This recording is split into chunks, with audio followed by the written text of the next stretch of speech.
Lundi, la France célébrait sa fête nationale du 14 juillet avec le traditionnel défilé militaire sur l'avenue des Champs-Élysées à Paris. Et cette année, la Première Guerre mondiale était à l'honneur. 76 pays étaient représentés lors de la parade militaire ce lundi. Une façon de rendre hommage à leur participation à la Grande Guerre alors que l'on célèbre cette année le centenaire du conflit. Mardi, regardez notre deuxième photo. Des dizaines de milliers de personnes rassemblées à Berlin pour accueillir les champions du monde de football. De retour du Brésil, la Mannschaft a été ovationnée devant la célèbre porte de Brandebourg. L'équipe d'Allemagne est arrivée ce mardi matin auréolée de son 4e titre de champion du monde après son sacre face à l'Argentine. Les joueurs ont défilé, dansé et chanté devant des supporters euphoriques.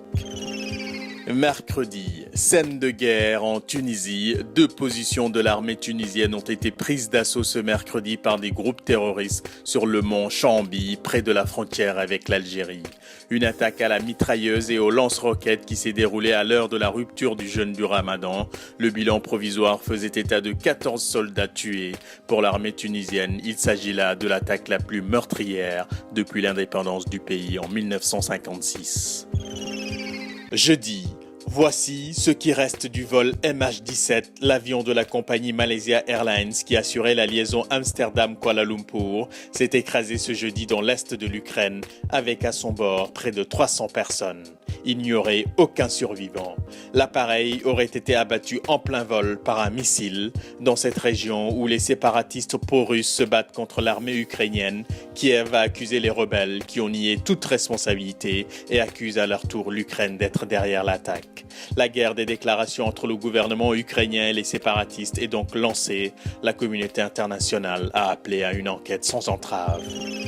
Vendredi, Gaza, plus que jamais sous le feu d'intenses bombardements. En plus des raids aériens, artillerie, chars d'assaut et infanterie étaient mobilisés ce vendredi pour tenter de porter un nouveau coup aux forces du Hamas. Israël a lancé son offensive terrestre sur la bande de Gaza. Au moins 24 Palestiniens ont été tués, dont 3 adolescents et un bébé. Un soldat israélien a également trouvé la mort.